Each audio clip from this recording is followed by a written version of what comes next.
Good morning students. आज हमारे पास topic है ऑब्जेक्टिव्स ऑफ अकाउंटिंग। लेकिन ऑब्जेक्टिव्स को करने से पहले हम कल वाला टॉपिक एक बार रिवाइज करेंगे कि हमारे पास अकाउंटिंग है क्या। अकाउंटिंग एक आर्ट थी जिससे हम अपने बिजनेस में रिकॉर्डिंग, क्लासिफाइंग और समराइजिंग अपने फाइनेंशियल डाटा को समराइजिंग करते हैं और इन्हीं डाटा के बेसिस पे हम अपने बिजनेस के फाइनेंशियल रिजल्ट्स का पता करते हैं और उसी फाइनेंशियल रिजल्ट के बेसिस पे हम एट लास्ट अपने बिजनेस की फाइनेंशियल पोजीशन को भी डिटरमाइन कर पाते हैं। तो हमारे पास आज कुछ टॉपिक हैं जिसमें हमारे पास सबसे पहला टॉपिक है कि अकाउंटिंग के ऑब्जेक्टिव्स क्या होते हैं। तो हमारे पास सबसे पहला ऑब्जेक्टिव होता है accounting helps to maintain a systematic record of all the business transactions। Accounting की मदद से हम अपने बिजनेस की सारी ट्रांजैक्शंस का एक सिस्टमैटिक रिकॉर्ड बना पाते हैं। और ये कैसे होता है?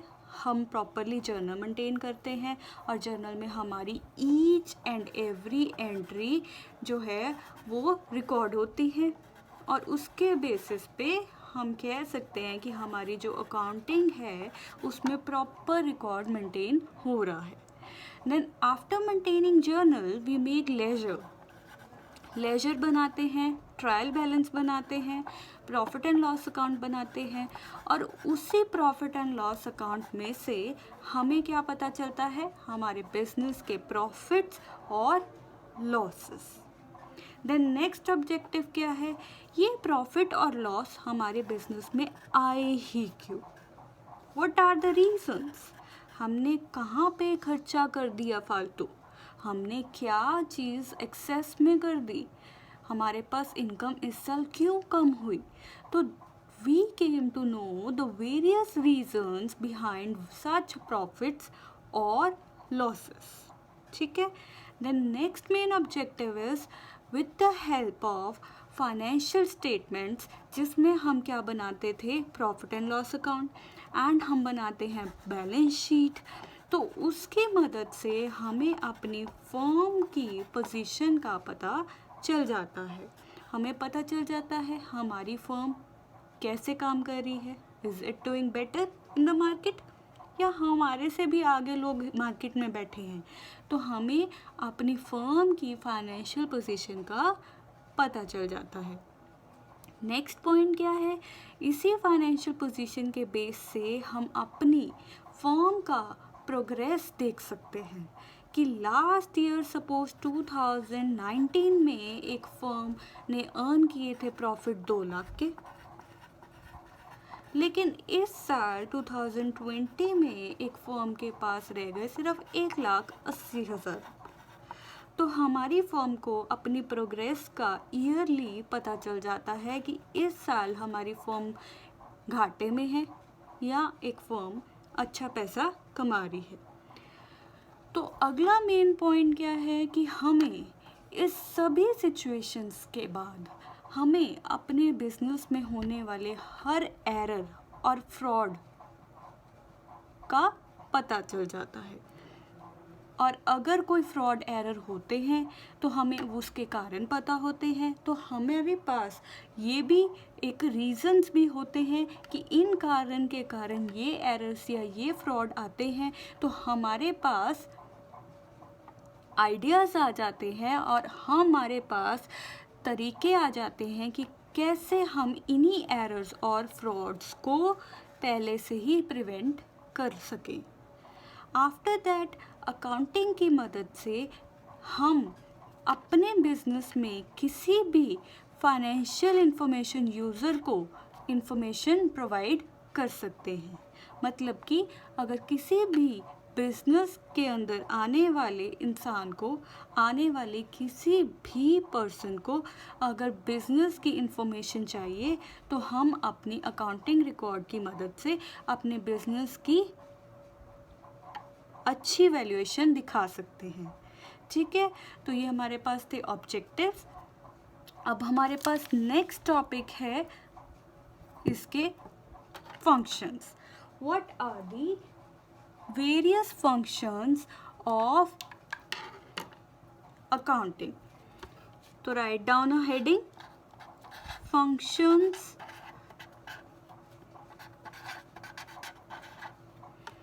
Of accounting.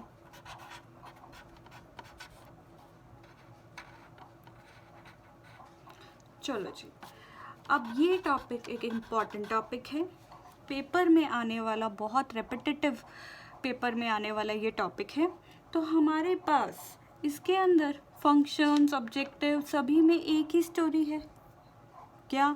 फाइनेंशियल पोजीशन पता लगती है, फाइनेंशियल रिजल्ट्स पता लगते हैं, इंफॉर्मेशन बनती है, एक सिस्टमैटिक रिकॉर्ड बनता है, और ऐसे ही हमारे पास अकाउंटिंग के फंक्शंस बन जाते हैं.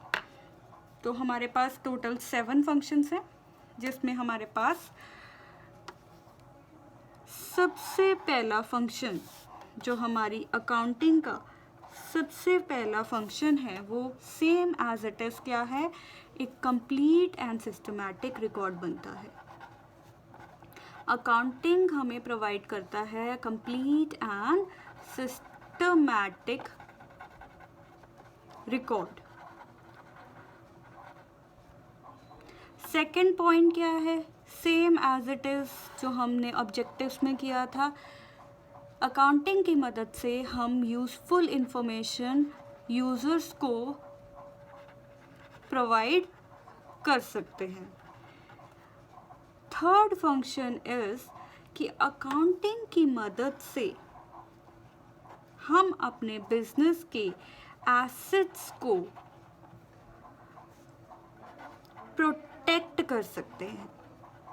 ठीक है जी, अगर हम अपने बिजनेस के सभी एसेट्स पे कि कैश कितना है, बैंक बैलेंस कितना है, उसके ऊपर प्रॉपर रिकॉर्ड रखेंगे तो हमारे जो एसेट्स हैं वो प्रॉपरली प्रोटेक्ट रहेंगे. देन नेक्स्ट क्या है, इसके साथ हमारी मैनेजमेंट को भी हेल्प मिलती है, मैनेजमेंट को हेल्प मिलती है और असिस्टेंस टू मैनेजमेंट. जब हम मैनेजमेंट को टाइमली इंफॉर्मेशन प्रोवाइड करेंगे कि हमारी बिजनेस में कैसी परफॉर्मेंस है, क्या ट्रांजैक्शंस हुई हैं, क्या हमारी बिजनेस में टास्क हो रहे हैं, तो मैनेजमेंट को अपनी सारी वर्किंग में भी हेल्प मिलती है. देन नेक्स्ट पॉइंट क्या है, हमारे बिजनेस में ट्रस्टीशिप होती है. ट्रस्टीशिप में क्या होता है, write down the word trusteeship.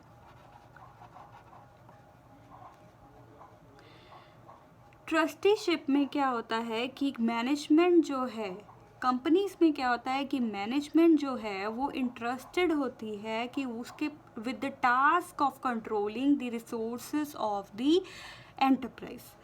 उनको मैनेजमेंट को होता है कि जो हमारे रिसोर्सेज हैं वो प्रॉपरली कंट्रोल में रहें. तो मैनेजमेंट एक्सपेक्ट करती है कि एक ट्रस्ट बना हो जहाँ पे कंपनी के फंड्स जो हैं वो सेफ रहें. तो अकाउंटिंग हेल्प करती है इन कंपनी के फंड्स को सेफ रखने में. ठीक है जी. नेक्स्ट पॉइंट क्या है, जो ये हमारे अकाउंटिंग रिकॉर्ड हैं वो हमारे लीगल वैलिडिटी रखते हैं, तो फिर वो हमारी लीगल नीड्स फुलफिल करते हैं,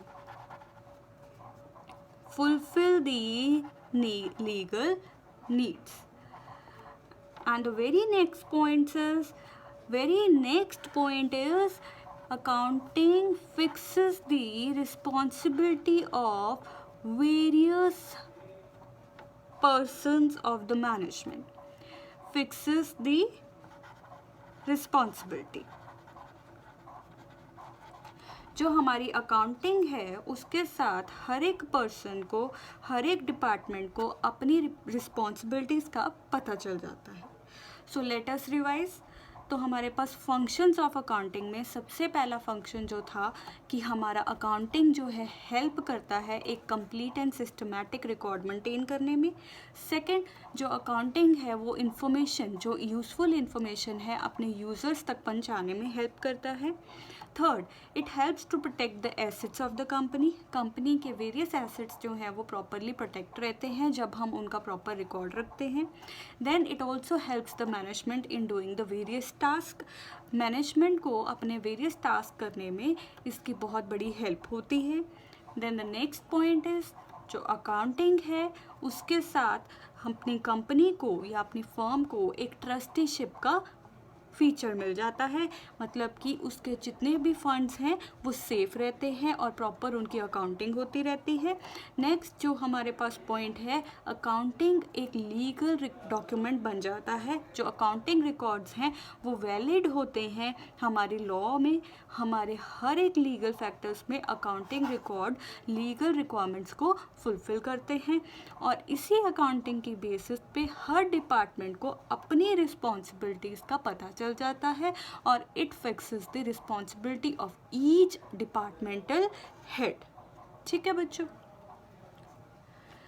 तो अब हमारे पास एक और नया टॉपिक आता है। हमारे पास 3 वर्ड्स होते हैं। जब भी हम अकाउंट्स करेंगे तो हम देखेंगे कि वहाँ पे 3 वर्ड्स लिखे होंगे, book keeping,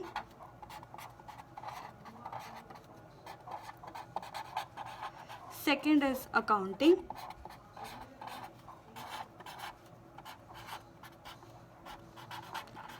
and third is accountancy. तो देखने में जैसे कि हम यहाँ पे लिख रहे हैं, अभी तो हमें लग रहा है कि तीनों का एक ही मतलब है ना जी। अभी तो हमें क्या लग रहा है, ये तीनों का एक ही मतलब है, लेकिन ये तीनों एक चेन में होते हैं। जैसे कि सबसे पहला स्टेप होता है हमारा बुक कीपिंग का, फिर उससे नेक्स्ट स्टेप होता है हमारा अकाउंटिंग का, फिर उससे भी नेक्स्ट स्टेप होता है अकाउंटेंसी का। ठीक है जी। तो हमारे पास सबसे पहले क्या होता है, बुक कीपिंग, फिर उसके बाद आती है अकाउंटिंग, फिर उसके बाद आता है अकाउंटेंसी। तो बुक कीपिंग में क्या होता है, अभी हम एक ओवरव्यू देते हैं। जब हम पहली बार बुक्स को रिकॉर्ड करते हैं, जैसे जर्नल बनाते हैं, लेजर बनाते हैं, ट्रायल बैलेंस बनाते हैं, एक रिकॉर्ड मेंटेन करते हैं, सिस्टम के हिसाब से चलते हैं, तो उसे कहते हैं बुक कीपिंग। फिर बुक कीपिंग में कुछ एडवांसेस आ जाते हैं। हम ट्रेडिंग अकाउंट बनाते हैं, प्रॉफिट एंड लॉस अकाउंट बनाते हैं, बैलेंस शीट बनाते हैं। तो जब ये हेड्स बनने शुरू हो जाते हैं, ये अकाउंट्स बनाते हैं, हम अपनी बिजनेस की फाइनेंशियल पोजीशन, उसके फाइनेंशियल रिजल्ट्स को जानने के लिए हम ये अकाउंट्स बनाते हैं, तो उसे कहते हैं अकाउंटिंग। बट फिर अकाउंटेंसी क्या हुआ, क्या ये सेम है?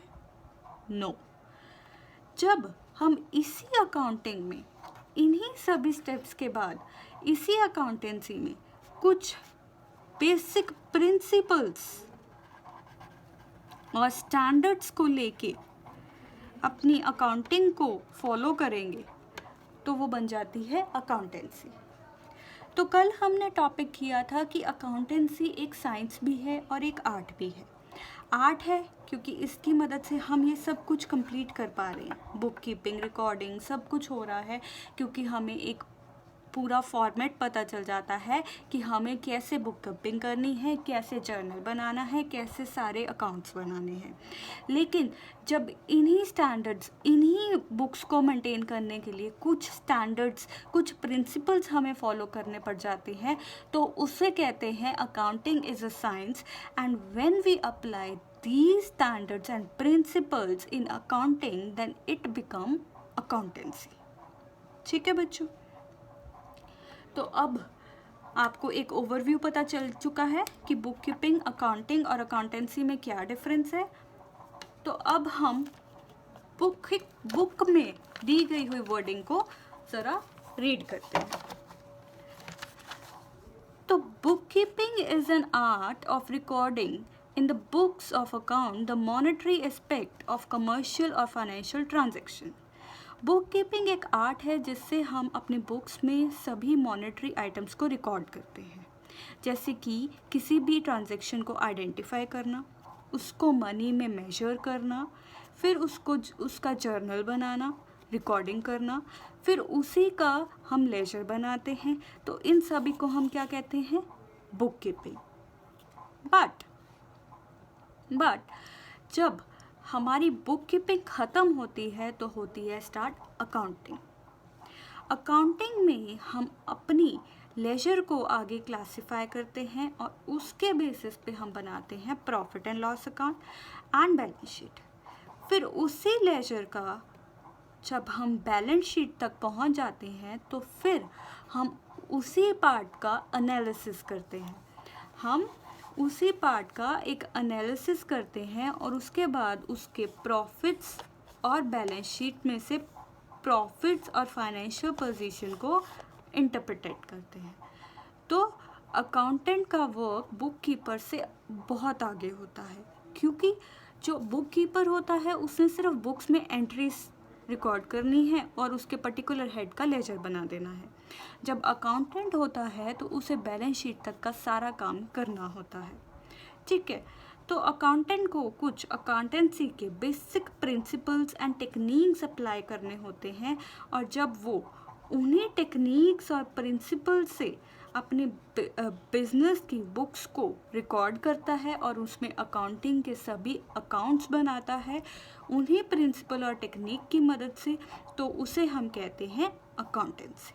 और वही अकाउंटेंसी की वही अकाउंटिंग इन्फॉर्मेशन वो इन्फॉर्मेशन बन जाती है जो इंटरेस्टेड यूज़र्स तक पहुंचती है, और यही अकाउंटिंग्स के प्रिंसिपल हमें बताते हैं कि कैसे ये बुक को बनाना है, कौन से स्टैंडर्ड्स को अपनाना है और कैसे ये इन्फॉर्मेशन यूज़र्स तक पहुंचाने तक की एक वैलिड इन्फॉर्मेशन में कन्वर्ट करनी है। ठीक है बच्चों, तो आज हमने टॉपिक किया objectives of accounting, functions of accounting and the difference between book keeping, accounting and accountancy. And tomorrow we will do the next topic of differences between the various terms, that is bookkeeping, accounting and accountancy. So please revise it. See you tomorrow. Thank you.